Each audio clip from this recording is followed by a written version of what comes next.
I'm Charlie Redding. And I'm Claire Fudge. And this is the TRIBEathlon Podcast.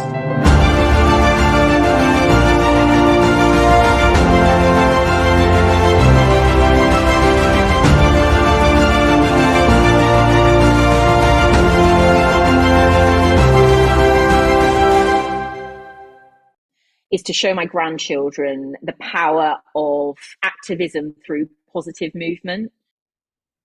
That was Sabrina Pace-Humphreys, and this episode is Activism Through Positive Movement. Sabrina Pace-Humphreys is an award-winning businesswoman, an ultra runner, a social justice activist, and a mother of four, as well as being a grandmother to three. She's the co-founder and trustee of a fast-growing charity and campaigning group known as the Black Trail Runners, and is also well known in the ultra running world. She took up running in 2009 as a tool to manage her postnatal depression, and 9 years later went on to complete the Marathon Des Sables, which I'm sure you know, but it's a 250-kilometer multi-stage ultramarathon race across the Sahara Desert. She has since run many ultramarathons, including perhaps Britain's most brutal, which is the Spine Race, a 268-mile race along the length of the Pennine Way. She's also now the author of her book, Black Sheep, a story of rural racism, identity and hope, which is getting fantastic reviews on Amazon. So Claire and I wanted to chat to her about her running why, running for mental health, experiencing rural racism, and the Spine Race versus Marathon Des Sables. So I know you're going to really enjoy this interview with Sabrina Pace-Humphreys. 33 Fuel produce award-winning natural sports nutrition, and everything they do is led by their philosophy for performance, for health, and for a fitter future. 33 Fuel's awesome products have been fueling triathletes since 2012, as well as many of the world's best athletes from other sports, like the England football team, Tour de France winners, and triathlon world champs, including 4 times Ironman world champ Chrissie Wellington, who's been using 33 Fuel for years. I personally love their products. I particularly love their protein shake. I think it's delicious, but it's also not full of a load of junk.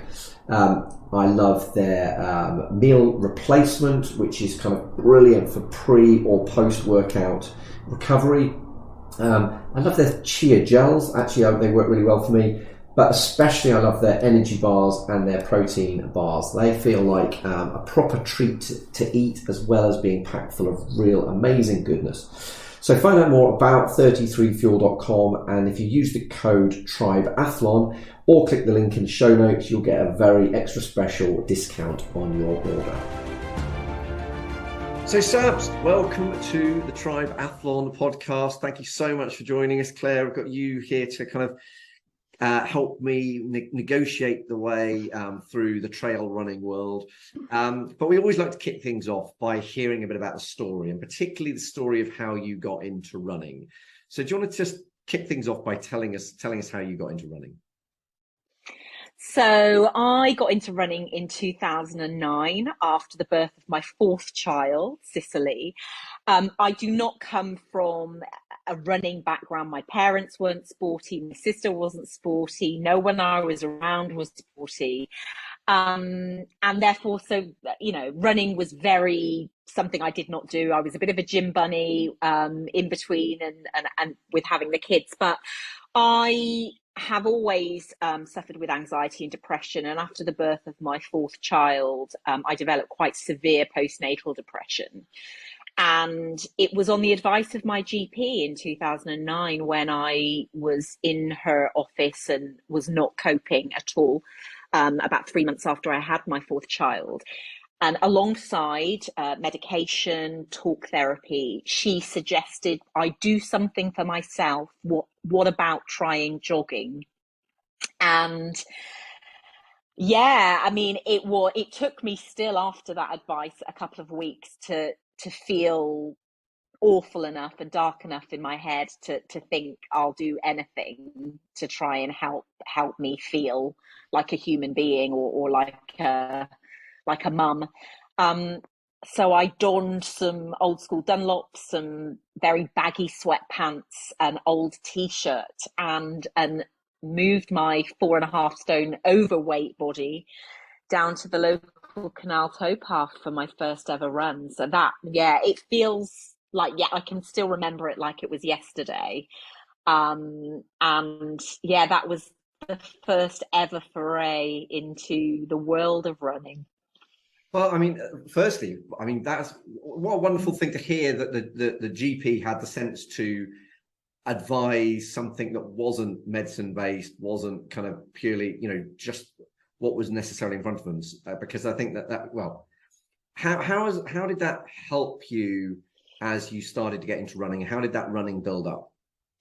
I think that what it gave me a sense of strength that I didn't feel as though I had mentally. So just the act of moving my body forward, of the only thing I could focus on during the period that I was running was one foot in front of the other, trying to regulate my breathing, having a sip of water, trying to get from point A to point B. I think that it gave me then, and it still gives me, a clearance and a freedom of headspace. So all of those thoughts that were coming in, especially at that time in 2009, I mean, my thoughts were very dark. I had thoughts about taking my own life. I thought that my children would be better off without me. I thought, all of those dark thoughts at that time when I was running were pushed to the side, because all I could focus on was moving my body forward.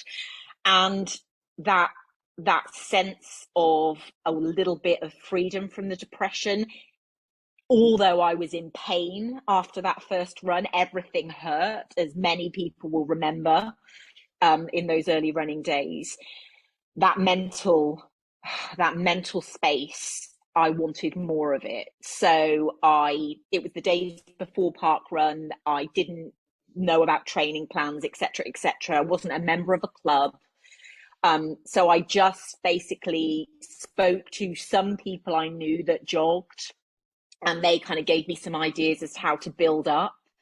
And yeah, I focused, as we do when we're starting running, on a 5K, and then built up to 10Ks over the course of years, and then joined a club, and then went to marathon, and then got bored of road running before I came to trail.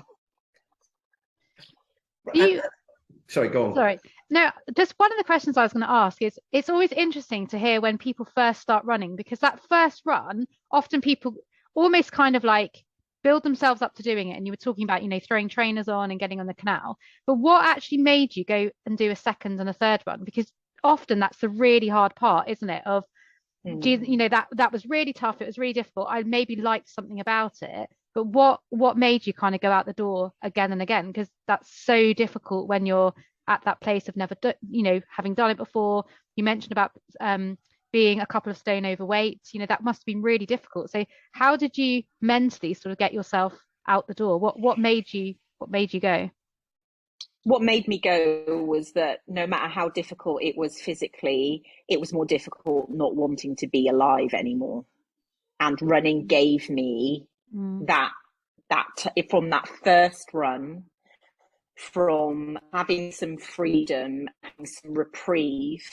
Anyone that suffered with with very severe depression, will understand, that it feels as if there's no escape. It feels as if there is no escape from the intrusive thoughts, from the dark thoughts.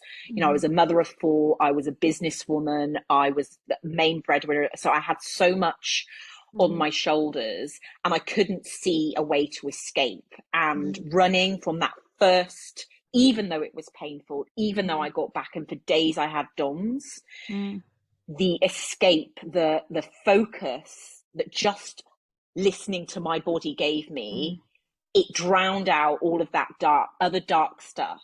So any pain that I felt physically was nowhere near as painful as those thoughts and those ideations I was having.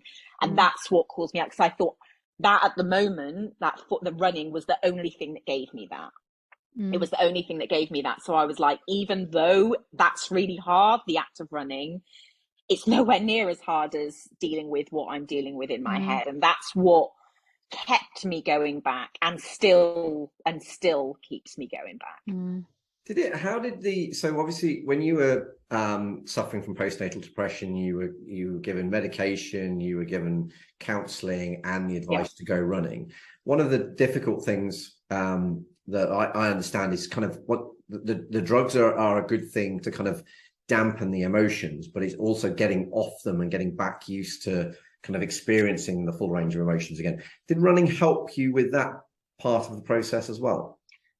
I think that I see medication differently. So I don't see that the medication, I've never felt as though it's dampened my emotions. The SSRI that I take, it's increasing those serotonin levels in my brain that for whatever reason, I'm not producing like someone that doesn't suffer with depression. So I've never felt that I have been numb from the medication. The medication are basically rebalancing what in other people is already there. What the medication gave me was the rebalancing of those chemicals. The talk therapy gave me an outlet with an independent person in order to discuss stuff that I was ashamed and fearful of even discussing with my own husband. And what running gave me was the space to process all of that, and to feel that feeling of, heart rate rising, of the sensation of what it felt as if to inhabit my own body when you're suffering that deeply with mental health. It just, you see people with their head in their hands because your head is feeling so full. There's so many thoughts, there's so many, different ideas that you're having. Whereas the running, it made me feel my physical being again. It made me feel stronger every time I went out running, because even though I knew I was overweight at that time, I didn't feel so bad about having let that aspect of myself go as well, because I was doing something about it. So all of these tools, these medications, because I see running as another form of medication for me. It's another form of that. All of these together did the job of helping me to live with depression and anxiety. For me, I don't see that as something that I'm ever going to be free from, but I have learned to live and have tools that enable me to live with that. That's brilliant. That's really good. And how did you then build? So you said you got up to marathons, and you got a bit bored of road running. How did you kind of decide to go longer and get into ultra running?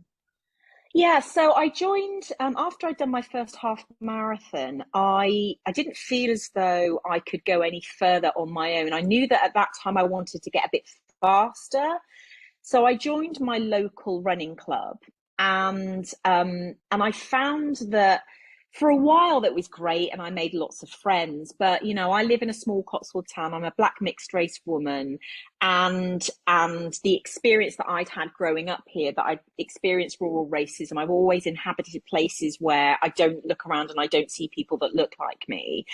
And what was happening then was, not only again was I in that experience when I was in my local athletics club, but also I found that with a UK athletics club, there was a lot of short shorts, little vests. It was about time. How lean can you be? How fast can you get?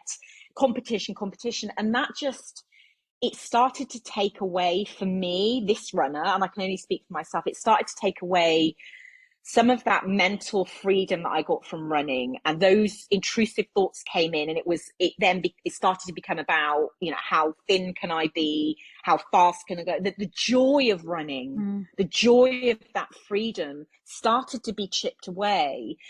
And then in my own life, I was still, mother of four, still running a successful award-winning business, still, very type A personality and driven. And I had started using alcohol, as a way to cope.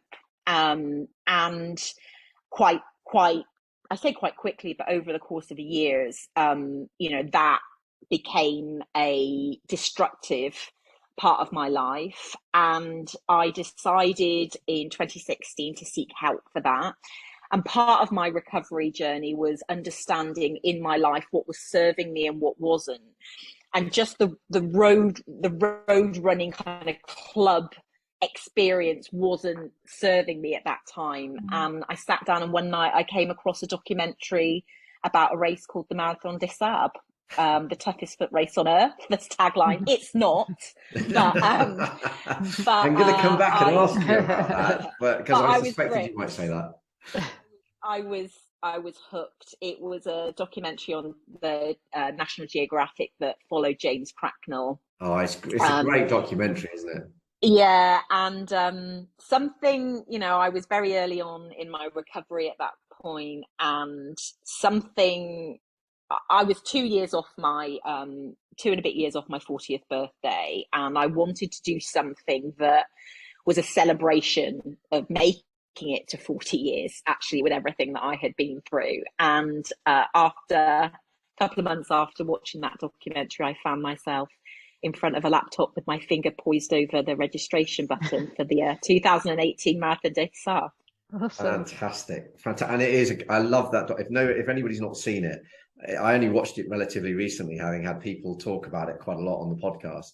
But I just love it when he says, right, time to put the hammer down. And he's already in absolute bit. Yeah, that guy is incredible, isn't he?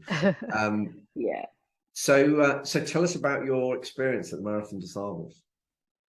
Oh, it was one of the most profound experiences of my life. As soon as I decided that I was going to focus on, commit, and get the support system around me in order to train appropriately and specifically, I was all in. I made it one of the key priorities. My kids, my business, my training for MDS from my husband were all I thought about for 18 months, in that order.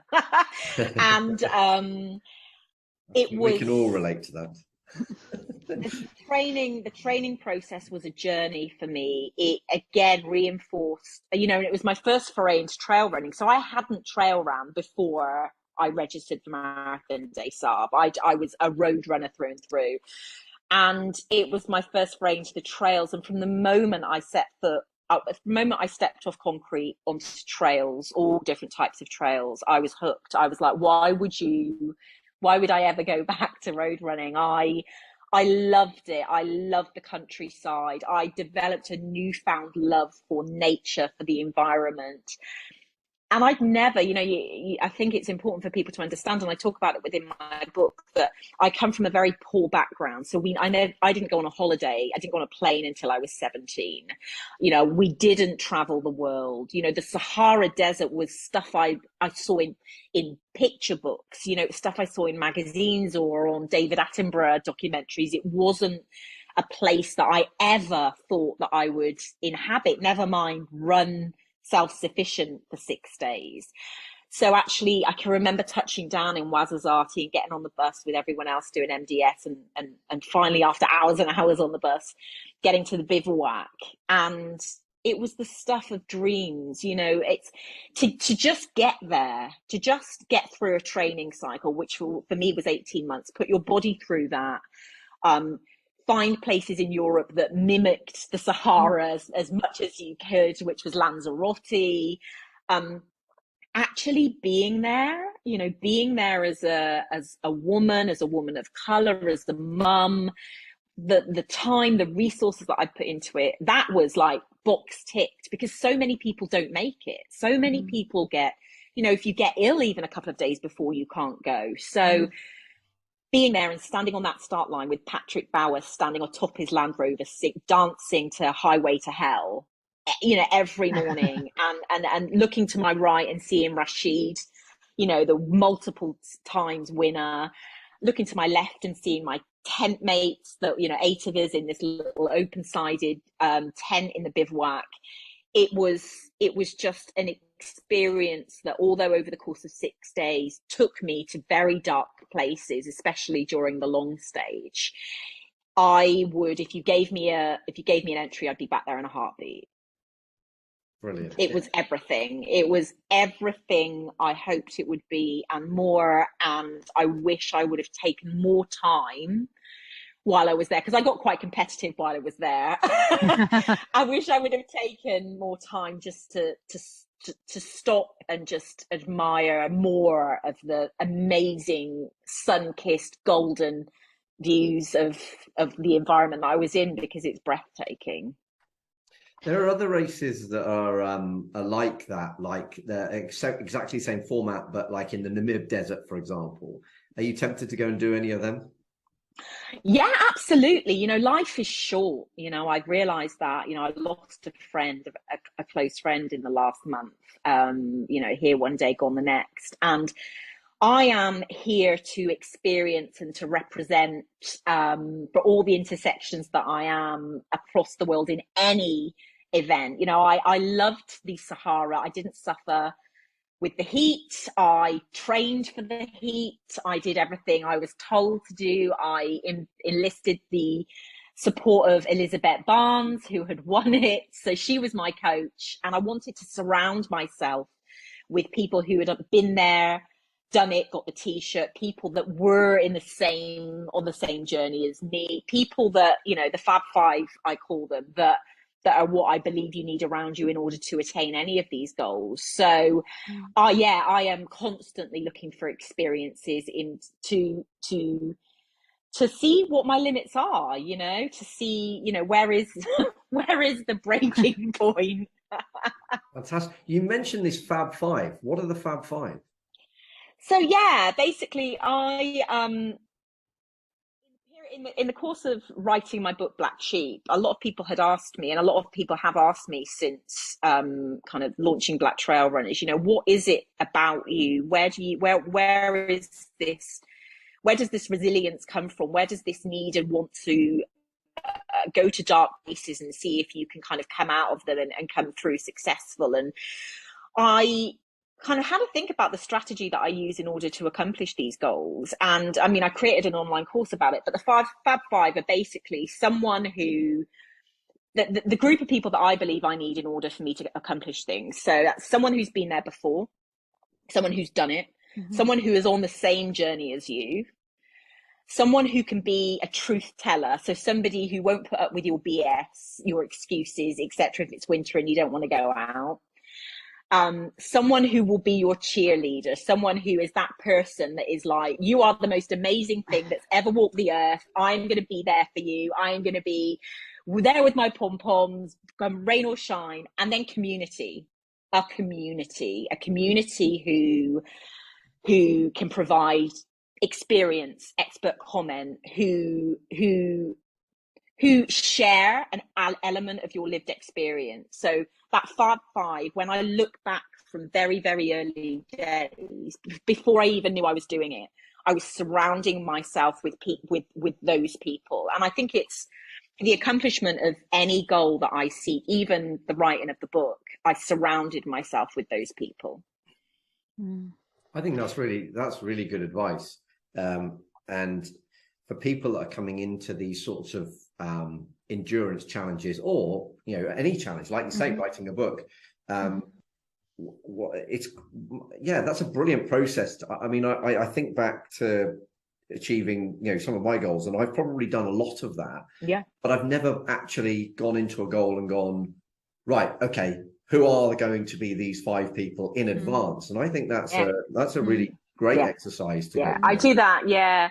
I do that every single time. And even if it's a small goal, even if it's, you know, or if it's something to do with the children, or you're certainly within my endurance adventure, certainly within the creation of Black Trail Runners, and certainly within when I was writing my book, these are the processes that I go through in order to focus, commit, you know, find that tribe, you know, plan and do, don't quit. There always comes a period where you want to quit. So it really is a process that I go through, and I've just, found a way to, kind of get it down on paper so that I can let other people do it too.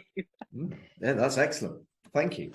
Do you think you mentioned before about sort of like, well, you mentioned now about processes, but also about resilience. Do you think some of where you come from in the past, in terms of from a rural background, and being of colour. Do you think that some of that resilience comes from there in terms of determination and getting you to where you want to be? Or are you that kind of type of person anyway? So do you think that's influenced it to a certain extent? Oh, I mean, it's absolutely influenced it. You know, I was having a conversation earlier today with someone, and I believe that, you know, I would never have wished for what I had gone through as a child, teenager, kind of growing up, but it certainly has given me, and I think, you know, I look at, you know, and I listen to various athletes, both elite and amateur, about kind of where they get their keep going spirit from. And I absolutely, I think that those experiences that I encountered, the trauma that I encountered, and, you know, I had to deal with a lot of that on my own, because, you know, there wasn't anyone in my immediate family that looked like me. You know, my sister, although I'm black mixed race, my mother is white. We didn't grow up with my father, who is black, and my sister is white presenting. So a lot of the racism that I encountered, there was no one, you know, there was no one in my immediate family to share that with. So I had to figure out strategies. I didn't know what they were at the time growing up, in order to pick myself up every morning and go back to school, or go back to those places that were really mentally and physically unsafe, because if I wasn't going to do it, who else was going to do it for me? And I absolutely, it's that nature versus nurture thing, isn't it? It's, you know, I believe that my resilience, this deep well that I can, you know, take from, was certainly informed by a lot of that stuff that I went through, and what I had to employ to live, to continue to live. I mean, you describe it as rural racism. Can you sort of quantify how that sort of manifested itself? I call it rural racism. So growing up, I've never lived in a city. I've never lived around community where there's a large proportion of people of colour. So therefore, we talk about racism, and there's a lot of conversations about racism, what that is. And a lot of the stories that I had read, a lot of the things that I had heard, we're talking about the lived experience of mainly black and brown people who lived in more inner cityscapes. The story of what it is, and the experience of being a person of colour living in a rural town, a small market town, where you don't go on trains, you don't go on the bunk commutes that are created for you, that you can go and look around and see other people that look like you.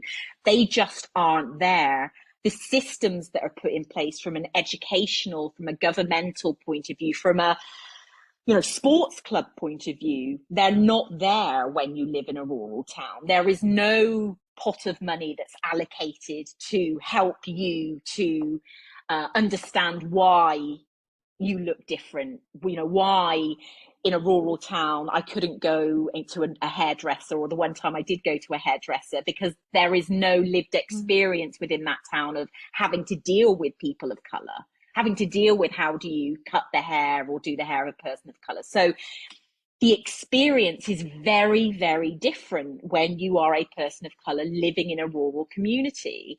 And there just isn't the infrastructure professionally, socially, culturally, that allows you to feel part of rather than isolated from. So growing up, I mean, you would have to live here in order to understand it. Growing up, I did not see other kids that were black kids. So therefore, when you're, for example, I talk about it in the book, when you're on the bus and you were being racially abused and, verbally and physically, and there is no other person of colour that you can even look at to kind of say, like, help me, or do you experience this too?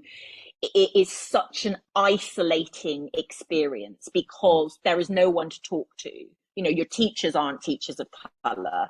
You go home and your family doesn't reflect kind of who you are. I can't understand what you've been through, and there are no services to help you.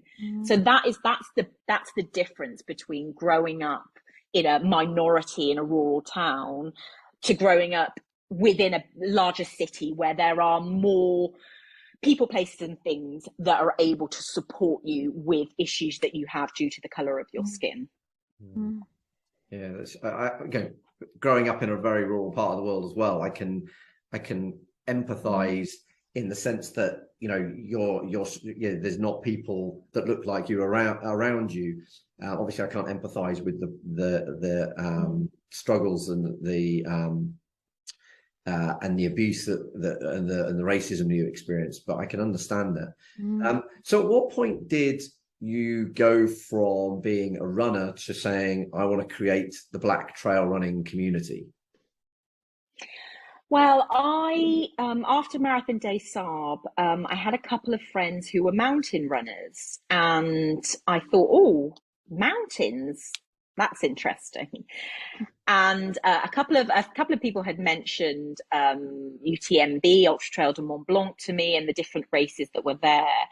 And I just thought, wow, you know, this is something that I want to experience. And in training for one of the UTMB races, I was in a situation at a B race that I had picked, where I was running along a narrow path in the Alps, and there was still some snow on the ground, and I lost my footing and slipped off the side of a snowfield, which was almost vertical. And I again, you know, looked around at the start line, and there were no, you know, Black people, no brown people there. I was hanging off the side, and that's important because I was hanging off the side of this ledge. I was screaming for help. I mean, I talk about it in the Snowblind chapter of the group, screaming of help. I really believed that if I were to lose my grip in this snow that was kind of melting under my hands, that I would, if not be killed, certainly be seriously injured. It was just under Col de Chavannes in the Alps, so kind of anyone that's been out to that area will know what it's like. And I was screaming for help, please help me, and 5 white men ran past me as if I was invisible, as if they didn't see me. Really? Didn't offer help, didn't offer a hand. And what you've got to understand is, people say, well, how do you know that was race? Well, I can only go by my lived experience and what I had encountered up to that point in terms of asking for help and not getting it. I couldn't understand why any human being would not offer help. I mean, within trail running, within any form of exercise, if you see a person down, you put your race to the side, you stop and help. Yeah, I wasn't afforded that help in 2019. The sixth man that came along was a darker skinned Italian man. And although he couldn't speak, he stopped. And although he couldn't speak English and I couldn't speak Italian, together, he had the strength to pull me up off of that snowfield. And I crawled to where the snow had melted to the end. And I was just in absolute bits, in tears. And he even pointed down and was using all the English swear words that he seemed to know to these men. And it really, when I finally got to the next refuge and gathered myself and asked, like, why didn't they help me? And so it was just like a light bulb moment. It's like, you know, is it because I don't look like someone that they love, someone that they're friend? You know, is the color of my skin, has that been the thing that has stopped them reaching out to me, or are they just arseholes? And I think I will never know. Well, I will never know, but everything inside me tells me that if I had been white, blonde haired, blue eyed, that I would have got help a lot quicker than I did on that, and led me on a journey really in terms of asking myself, like, is this a safe space for me? Like, is mountain running, is trail running a safe space for me to be? Because I don't want to die out here because no one wants to help me. And then what do I need to do? So for 6 months, my local mountain training range is the Brecon Beacons. And even there, I would be making myself more palatable as a woman, as a runner, so that anyone that went past me, I would smile overly, I would talk, because I thought, if I get into trouble, I want you to help me. And then in 2020, we had the murder of a black runner in the US called Ahmaud Arbery, who was murdered while he was out running. And then, as everyone knows, we had the murder of George Floyd. And what that did within the black community, and certainly with Ahmaud within the running community, that question, are we safe out here as runners, was amplified. And it led me to just try and find other black trail runners that had experienced that which I'd experienced while taking part in this inclusive sport. And in 2020, in June 2020, we co-founded Black Trail Runners. Amazing. So actually, before we ask you more about black trail running, I don't know if you can remember which interview it was, Claire, but it might have been Elizabeth Barnes, but I remember chatting to an ultra runner, a female ultra runner that had experienced, obviously not the same thing that you have there, but very similar kind of really, really negative interactions with male runners, because they almost couldn't deal with the fact that a female runner would be ahead of them or even in line with them.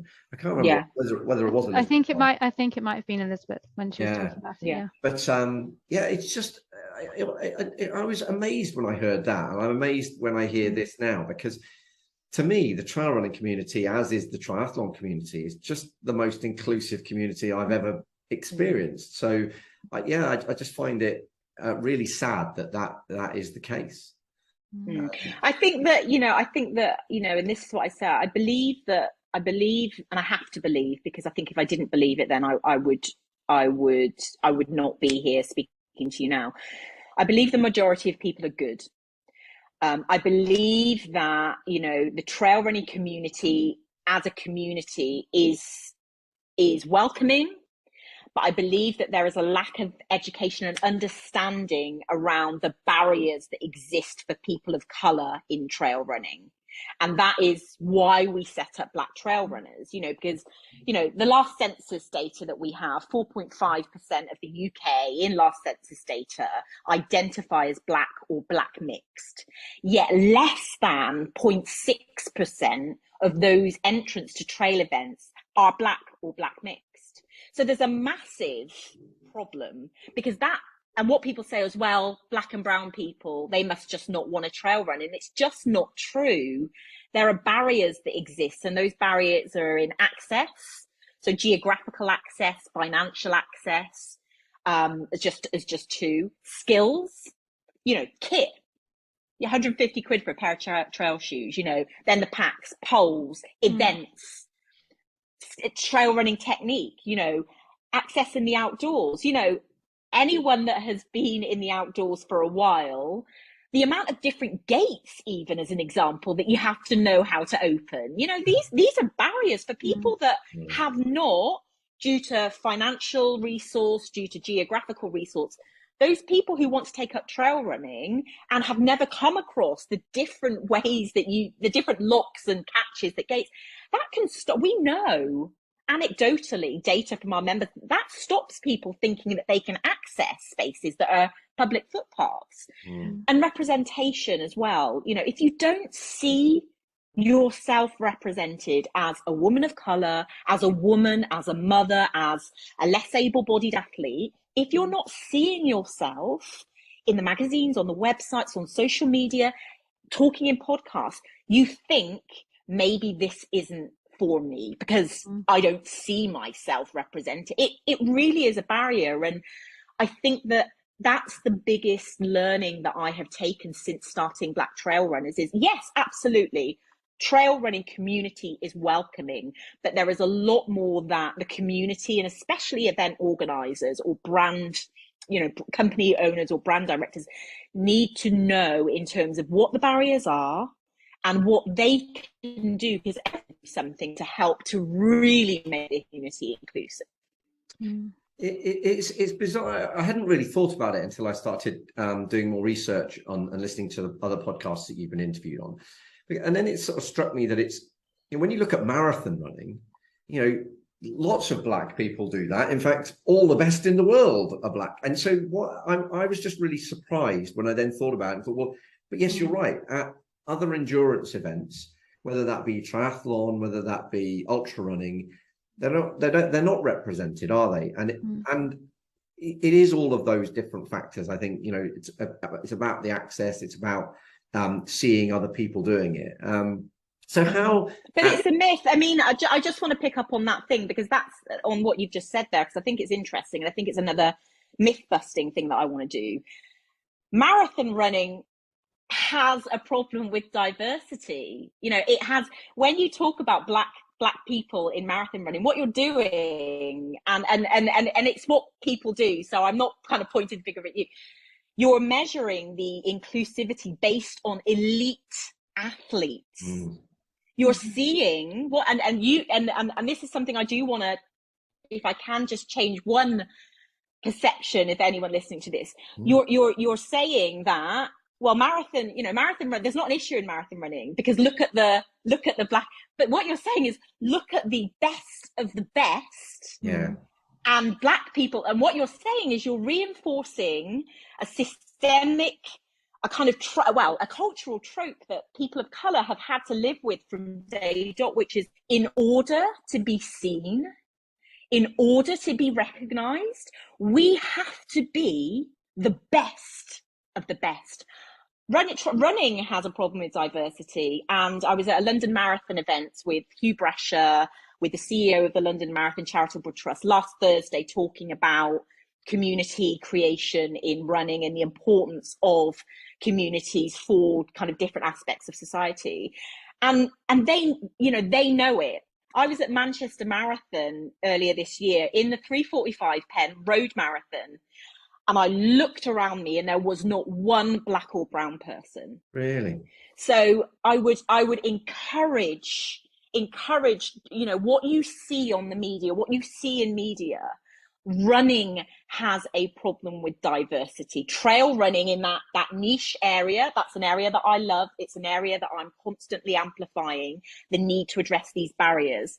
But please don't think that running is inclusive based upon seeing black runners at the start of big road marathons, because actually, what about the black women like me, mums, grands, who want to do marathons too, but don't see them represented, and certainly think, I'm not Eliud Kipchoge, I'm not Mo Farah, I'm not, so it's something that I just wanted to pick up on you there, because it's something that I hear time and time again as, but you are represented, because just look at marathon, look at the elite end, and look at what you're saying to us, which is, in order to be inclusive, the inclusivity is there, but only at the top end.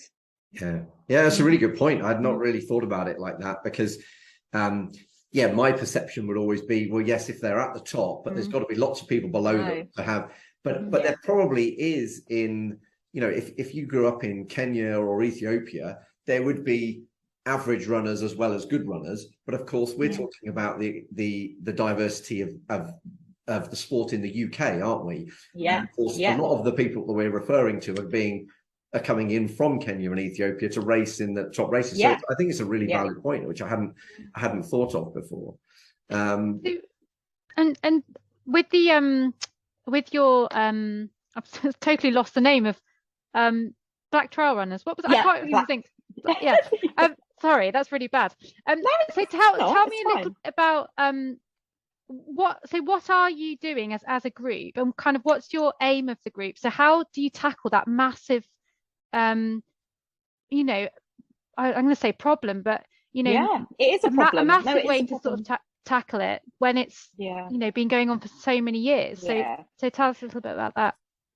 So how we do that? So when we set up, we went out with an open letter to the industry, which basically said, yes, as you've said, trail running has a problem with diversity. But how can you analyze a problem if you don't currently know exactly where the data is? Because what we found at that point is that so many trail races in the UK on the registration forms were not even asking the ethnicity question. They did not know, although anecdotally they look around at their events and they could see that there weren't black and brown people. If you don't have the data, how can you seek to measure the impact that any work that you're doing is having? So right now, black trail runners, the event organisers that we work with, we are the UK central body for the collaboration of like race data, basically. So anyone that we work with, we ask them, we say, we will only work with you if you measure this as a starter for 10 and then feed through data to us so that we can put it in a kind of central anonymized kind of data collection sheet, so that we can see whether the work that we do in association with you and then generally is having an impact. So we call ourselves a community and campaigning charity. We became a charity last June, June 2021, sorry, not June 2022. So we work from a community basis. We have a community that is members who basically are Black people and white allies who want to see a more diverse trail running industry. We do everything at grassroots level, such as trail taster days. So we will invite our members to come to various locations around the UK free of charge.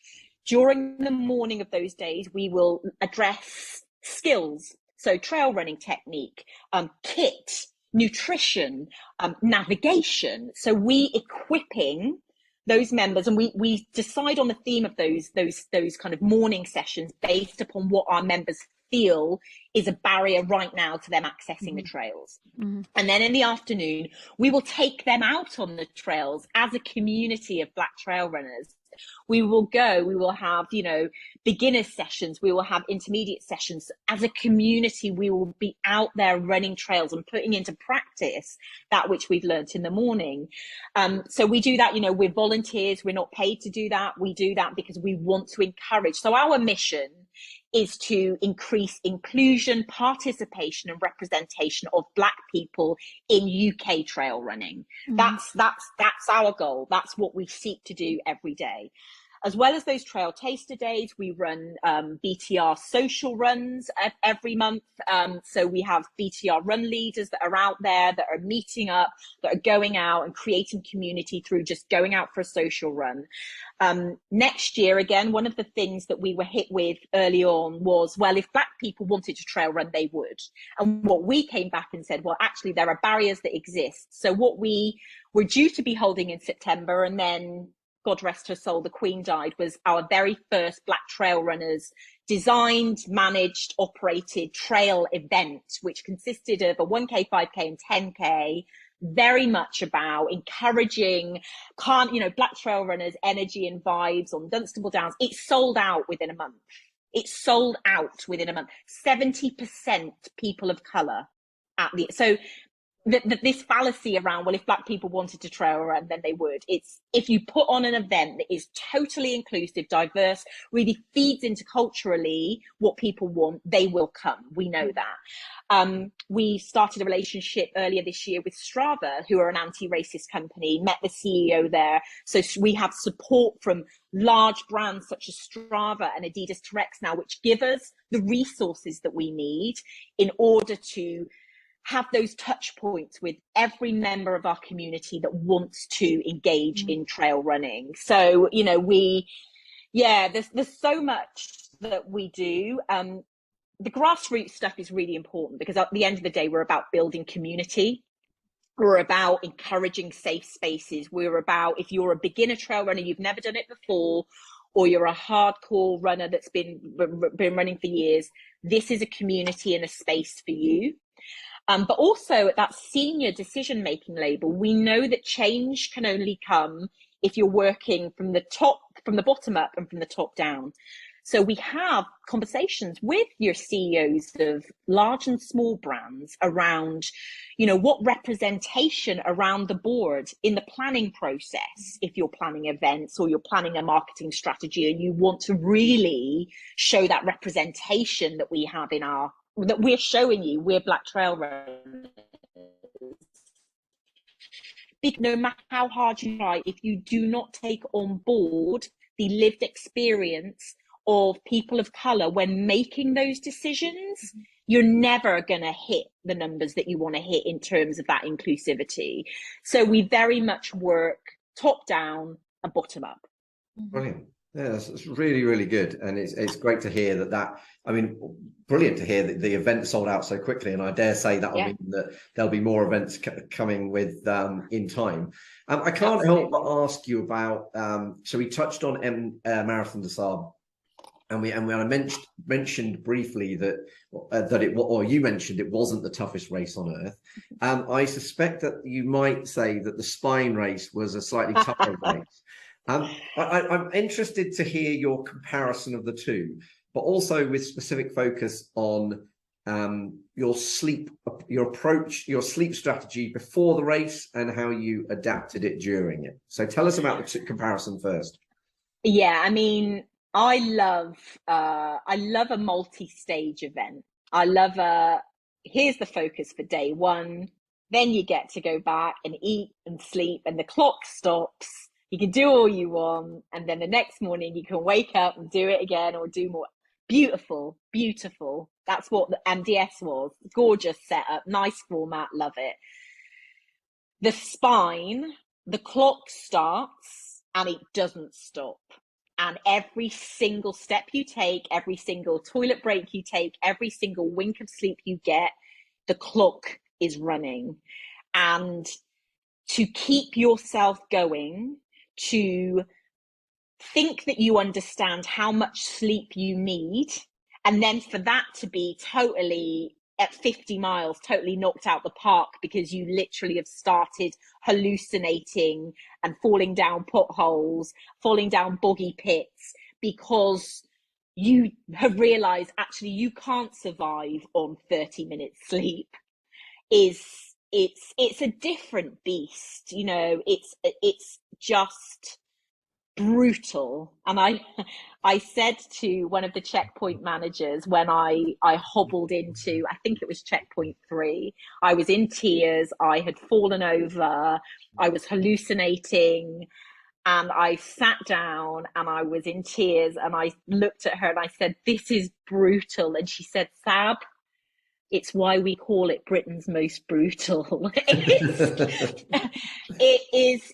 It's just a different, you know, I see trail running and the disciplines within trail running as levels. And when it comes to UK trail, and I keep UK trail separate from UK mountain trail. So when it comes to UK trail and that format of start the clock and the clock doesn't stop until either you pull out or you kiss the wall at Kirkby Ectombe, that format, because of everything you're having to deal with, being self-sufficient, feeding yourself, sleep deprivation, kit, feet,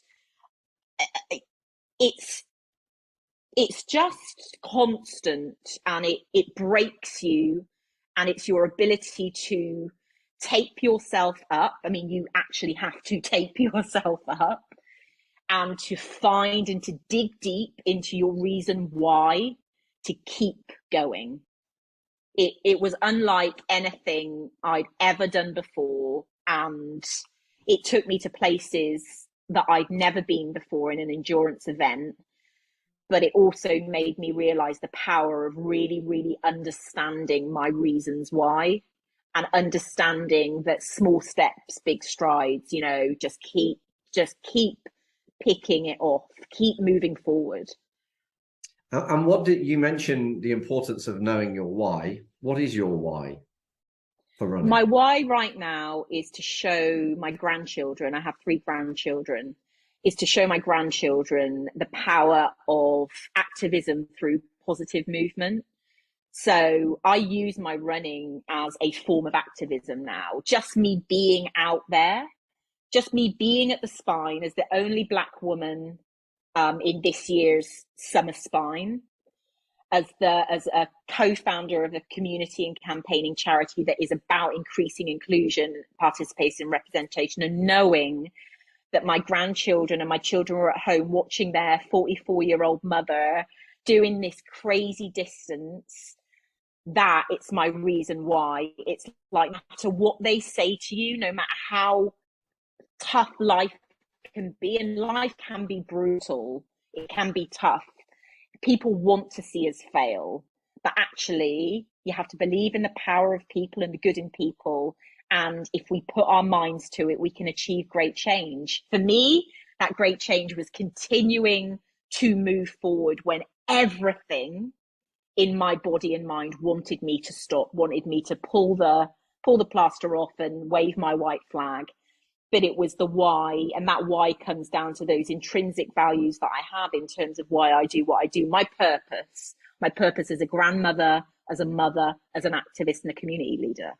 I think that's really interesting. I'm reading Happy Runner at the moment, which is a great book. But it talks about the power of knowing your why. But the most important thing it says is the why needs to be internal, not external. Oh, absolutely. And yours was absolutely internal, wasn't it? It was all about what's going on inside of you. Absolutely. And as soon as it becomes external, it becomes less meaningful and also outside of your control. That's it. You know, we have to control the controllables, and so much within that race in terms of weather, etc., so much it feels out of control. So therefore I knew I had this deep well. I knew I had, you know, the power of community and the people that I have yet to meet who were sending me the most beautiful messages and were waking up in the middle of the night just to check on Sabs, like, where is she? Why is she stopped? Why is she stopped for half an hour on Hadrian's Wall? Is she okay? Can someone, like, you know, I didn't really read too much of those messages while I was out there, but I felt it. I felt so supported, and I felt the power of community across the board, everyone I've met in this journey and everyone that I'm yet to meet. But you're absolutely right. If it had been about those external, how fast can I do it? How many people? No, it wouldn't have been enough. It had to be an inside job, and it had to come from a place of purpose and meaning. And it did. Yeah. I think I've asked a few people on the podcast their why, but I don't think I've heard a more powerful one than you've just given us. So I definitely need to work on my why better. And I'm also thinking about if we had done the ultra marathon that we were supposed to be doing at the weekend, my why just wasn't there, and I would have there you go. At the first opportunity. Talking about the ultra run that we were about to do, I'm interested about hallucinations, like these external factors, and we'll call them external factors, the uncontrollables. And I guess to a certain extent you could control them depending on how much sleep you had. But how do you deal with that? How do you learn how much sleep you can get away with, so to speak? You know, for me, that was so I was coached by Damien Hall, who's, you know, an amazing kind of elite ultra trail athlete, and the strategy that he kind of advised, it looked on paper like, you know, it would be doable, you know, basically like a 3-hour turnaround at each checkpoint. But for me and the athlete that I am, I didn't get enough sleep at checkpoint 1. So I didn't sleep at all. So I'd done like 43 miles, quick turnaround, get my warm stuff on. And actually, what I should have done there is I should have slept for at least 2 hours just to give me that reset that I needed in order to tackle the night section that we were going into and the kind of cooling off of conditions. So what I then found is that there was an interim checkpoint, and I kind of again came into there crying, like, what am I doing? And actually they were just amazing. The Spine family are amazing, and they sat me down, gave me a bacon roll, cup of tea, and said, look, there's a tent over there, why don't you go and have half an hour and an hour? I ended up having, I think, an hour and a half. New woman. So for me, for this athlete, it was about, and I don't see how you can unless you put yourself in that situation. And it's even impossible to do it when you're training, because training plans don't say to you replicate the whole race, and you know you're doing it piecemeal and bit by bit. So I think the key thing is listen to your body. When I listen to my body in terms of either getting 2 hours average sleep at checkpoints was good for me. It was enough, just enough for me not to feel groggy. I'd gone through a 90-minute sleep cycle. I'd get up, I'd feel amazing. I'd always set off feeling amazing. And that's, you know, over the course of kind of, you know, the time I was out there, I literally had probably about 8 hours sleep. But I just don't see how I could have practiced that without actually being in the race, and all of that learning around how much sleep I need, I then now take into future races, because I will do the spine again. And I will take the learnings from this spine into the next non-stop night long endurance run that I do. So I think we're all beautiful beings in the sense that we're all so different. What I would say for anyone doing that, because dealing with hallucinations, again, I was seeing numbers and fine art pictures. It looked like they had been painted by Picasso in the ground. And I would say to the people around me, I'd say to Raj, who we did a lot of it together, Raj, it's the Queen, it's Elf. Look. The funny thing is, he would look down and he'd see it too, because your mind takes you to very strange places. So for me, my hallucinations were numbers and like beautiful art that had been drawn in the ground. And you get to a point in these races where you kind of welcome them, because the monotony of just going forward, as soon as dusk came and night came, it's almost like I'd be thinking, like, when are the hallucinations starting? Because it kind of gave me something else to play with. It was they weren't as horrific as I know that some people have had. It was never about me thinking, oh, there's a person over there, I'll kind of try and go over a hill edge or a cliff edge. It was very much like what I was seeing in the ground, and it was funny, and I was always, most of the time I was in company, I was with Raj, so he'd have his hallucinations, I'd look after him and kind of guide him back onto the track. I'd have mine, and he'd be like, Sav, it's over here, it's not that fine art in that bush is not the way to go. So it was a real experience, and something I had never experienced before. You see, that's the part of it that I'm hearing that. I'm like, I really wish I was doing this ultra at the weekend, because you're right. You can't. I actually was going to. Well, I'd planned to run through the night as part of the training. Then my coach, for all my triathlon stuff, said, no, that's just going to totally blow up the triathlon training plan. So then I was like, well, okay, I could just walk through the night. That won't blow up the training plan. But then that never quite happened. So I was really intrigued to see how this worked, because actually, so Kerry Sutton, who our mutual friend and who supported us on the ARC 50, she was, I think I'm right in saying, she was leading the spine race a few years ago, but it was the first, again, like you, first multi-day kind of extended, clock starts and keeps ticking. And she ended up getting pulled off. She ended up clinging to a rock in the dark because of not getting enough sleep, and I remember talking to her about it. So it's the bit that intrigues me the most. I definitely want to explore this, but it's going to have to maybe wait. not on a rock face. I wouldn't want to explore it on a rock face. No, maybe not that. Now we've mentioned your book, Black Sheep, which I haven't read yet. Normally, I don't know, it didn't register with me to read it before the podcast, but I did notice today when I was looking up on it, that you're also on Audible. It's an audio, which means that I should have definitely consumed it. I would have done that.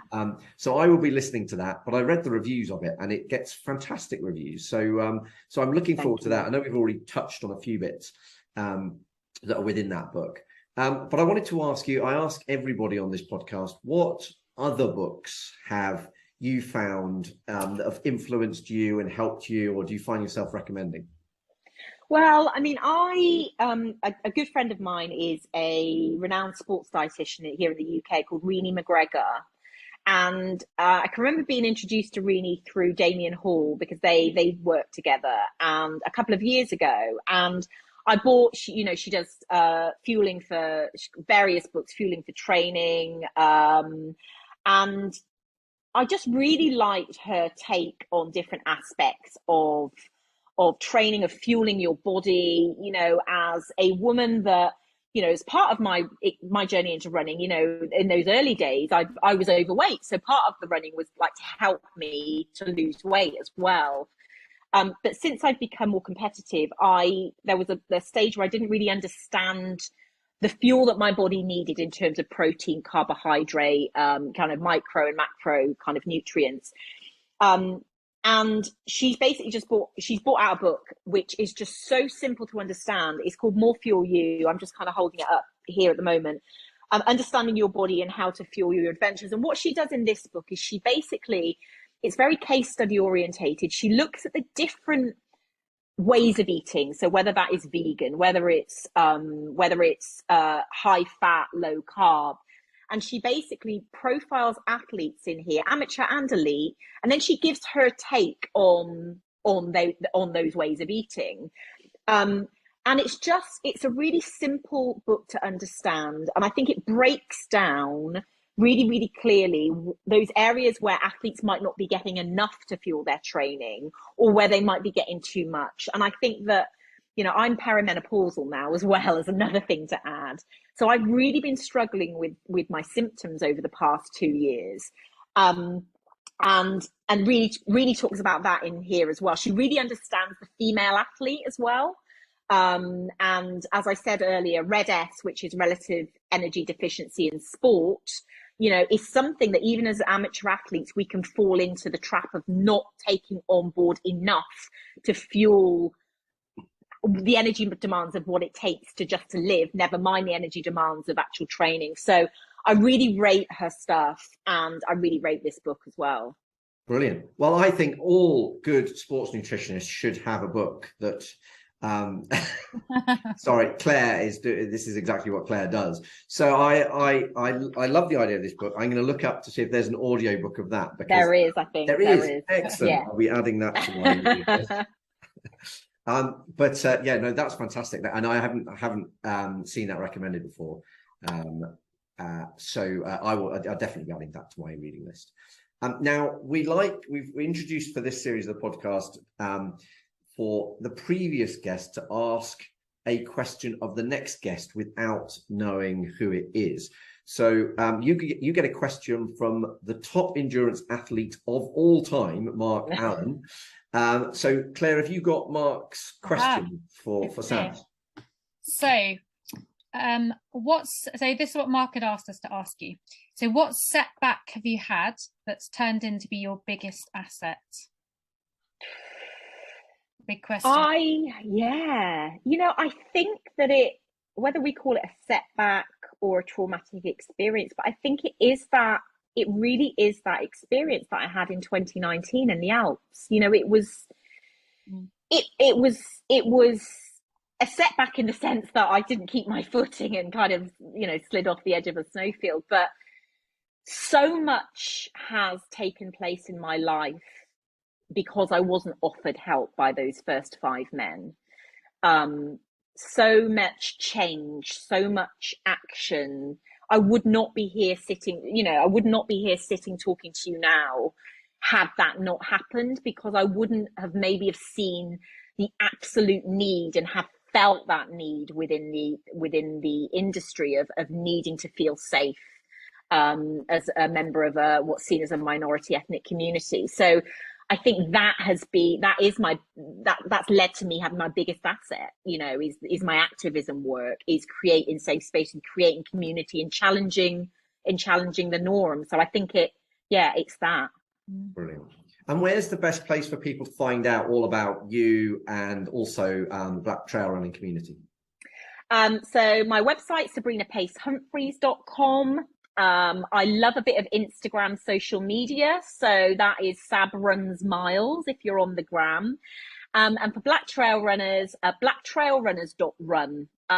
So if you want to become a member, look us up on there. We've got a private Facebook community where we kind of post everything that we're doing, send out newsletters, etc.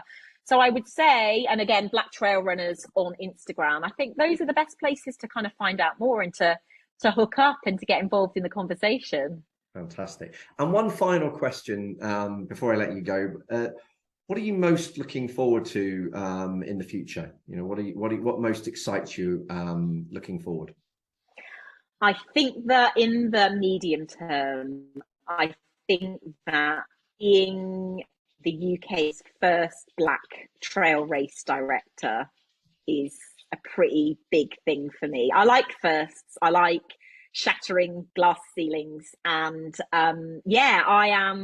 I've been absolutely all over, from when we had the idea for Black to the Trails, which is our trail event that's taking place next May the 14th.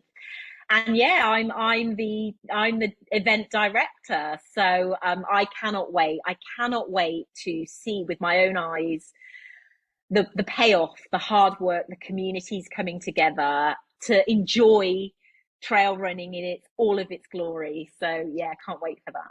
And you've already said that one's sold out, but for people that are listening to this that may say, oh, I would love to have gone to that, but it's sold out. How soon after that first one do you think the next one will appear? I think that these events, basically Black to the Trails, I think I see it being an annual event and getting bigger and bigger. But definitely follow on social media, because there may be some news in the next month about potentially some more spaces. So yeah. Oh, fantastic. Excellent. Brilliant. Sabs, it's been an absolute pleasure chatting to you. I think what you're doing in the Black trail running community is really inspiring and brilliant. I think it's also wonderful to listen to how running has helped you get through anxiety and depression. So it's been a real pleasure chatting to you. Thank you very much, and good luck with that first race. I'll be following on the gram as well to see how it goes. Thank you for having me. It's been a pleasure. So Claire, what did you make of the interview with Sabs? It was fantastic. It was a really good, kind of other side to trail running that we haven't really explored before. And also, to hear about her charity, and the cause that she's running the charity, the reason that she's running the charity as well, and to kind of get more people of color into trail running, and it actually did make me think, the point that you raised about marathons, which she talked about as well, but you don't see as many people of color running sort of trail runs. And we also said that we didn't have as many people on the podcast either, which is also interesting. Yeah, we were chatting to her afterwards, weren't we? And saying that, and this is not for the want of asking, because I have asked several people of color to be on the podcast, but for one reason or another, it's never happened. Some of which we've spoken about, haven't we, in terms of inviting and. Yeah, but it does show that the endurance world, I mean, literally nearly 80 interviews, and she's the first person of color to be in those interviews. Mm-hmm. And that's, that's definitely not that's just the nature of endurance sport, it would seem. Yeah. And I hadn't really thought about it until after. I guess that sits with those statistics that she was talking about as well. Yeah, it does. It does. So, interesting. There's since she's been doing kind of more of the charity work with the Black runners and Black trail runners, I think she was saying that she has her sold out event, doesn't she? Yeah. And I think that just shows there is a need and a want. And I was just really interested to find out, I guess, kind of why people weren't coming into the sport, because I'd never really thought about that before. I never thought why are there not more people of color? No, well, I have given it thought at triathlons. Triathlons, again, it's very much the a very small minority, isn't it? Mm-hmm. So I have given it thought, but I mean, I guess it's like she said, it's the same with women's sport, in that if you can't see it, you can't be it. So if there's not kind of the figureheads there doing it, then it doesn't tend to inspire people to follow in their footsteps. And also, if it doesn't feel like, I remember Louise Minchin talking about the first triathlon she did, which was aimed at, it was ladies only, and it was basically it was just a short triathlon to just try it, but it was just made it really accessible to kind of come along, give it a go. So I think, doing that event is brilliant, and if that inspires more people to go out and do another run, get into ultra running and all that sort of stuff, I think that's really good. I really like chatting to her about how running had helped her with her postnatal depression. I thought it was really interesting to hear how effective running could be in alleviating anxiety and depression. So I thought it was really interesting. It was really interesting, actually, and I didn't pick this up with her, but it's interesting when she talks about sort of anxiety and depression, that she had that kind of, background and sort of diagnosis before, but that how running, and actually thinking about it now, running, you've got that rhythmic step, haven't you? She was talking about the fact you're thinking to the next, going from A to B, thinking to where you need to be next, thinking about what you feel. And actually, if you think about anxiety when you're in an anxious state and you can't put all of those pieces together, actually running can help you deal with anxiety as well, in that sense, because it's routine, it's in a rhythm, it's in a routine. Well, there's quite a lot of research around the fact that you process thoughts better while running, isn't there? So actually, if I'm planning some public speaking, if I want to design a talk, I'll go and do it around a run or a bike ride. Actually, running's better for it, because there's something about that moving along that allows you to sort of process those thoughts better. And there are schools of thought as well, and certainly from a background in mental health, certain psychologists that I've worked with have talked about, walking and talking. So actually doing walking psychological therapy, because you can process things and you'll find the ability to be able to talk a little bit better. So I can totally see how that could have really sort of helped her as well. Yeah, actually, and Steve Jobs was famous for if he wanted to talk about something serious with somebody, he usually took them for a walk. Because again, it helped you process the thoughts. So I thought that was really interesting. I also really loved listening to her talk about both Marathon Des Sables and particularly the spine race. I think the comparison of the two, and they're just totally different beasts, aren't they? Totally different beasts. I mean, don't get me wrong, like I'm sure Marathon Des Sables is a tough race, but yeah, it does make me laugh that it's described as the toughest race on earth, and then you hear people talk about something like the spine and go, totally different ball game. I think the fact that